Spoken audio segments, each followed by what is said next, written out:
Bonjour et bienvenue dans cette capsule consacrée à la découverte de l'interface d'Idoceo.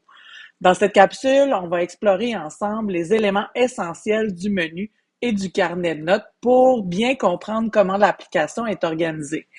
Cette compréhension vous permettra vraiment de gagner du temps puis de vous sentir rapidement en contrôle de votre utilisation d'Idoceo.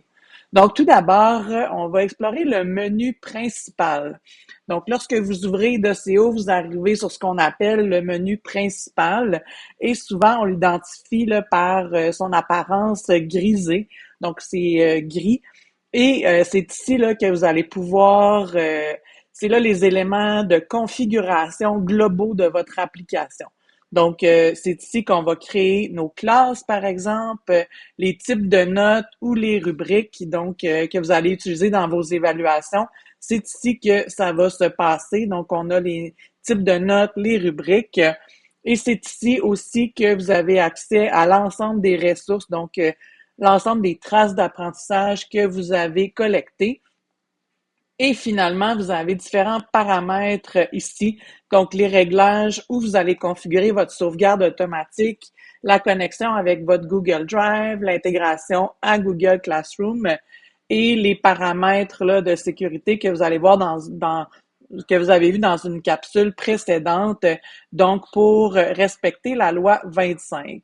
Donc, l'engrenage ici là, va vous permettre non seulement de paramétrer les éléments en lien avec la loi 25, mais de venir, c'est les réglages de l'application au complet. Donc, ici, on a les réglages du carnet de notes.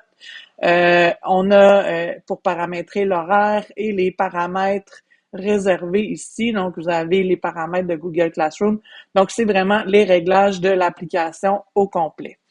Ensuite, quand on choisit une classe, on se retrouve on va aller dans le carnet de notes si on veut. Donc, je vais choisir mathématiques ici et on arrive dans une classe. Donc, soit que c'est une discipline ou réellement une classe. Donc, ici, dans le cas-ci, c'est mathématiques et chaque classe a son carnet de notes propre dans lequel on peut faire évidemment plusieurs onglets. Donc, et on a différentes colonnes. Donc ici, vous avez votre carnet de notes, mais vous avez un agenda également pour cette classe-ci. Vous avez des notes propres à votre classe mathématique ici. Vous avez le plan et vous avez un tableau d'affichage qui est réservé également à votre...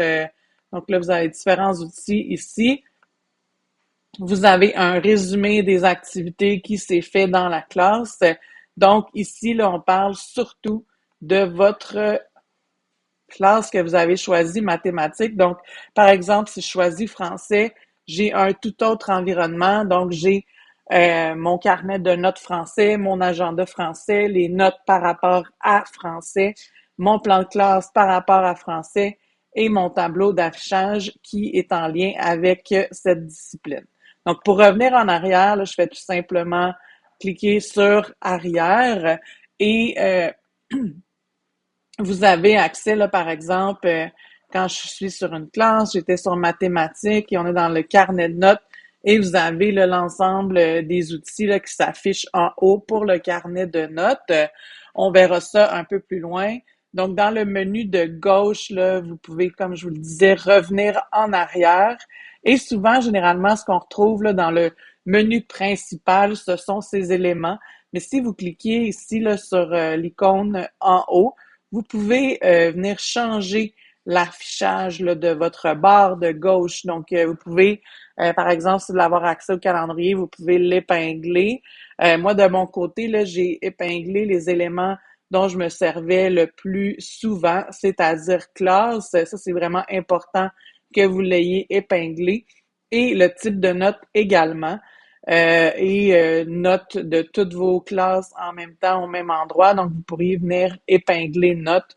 Donc, ici, là, j'ai accès à mes notes que j'ai pris dans toutes mes classes en un seul coup d'œil.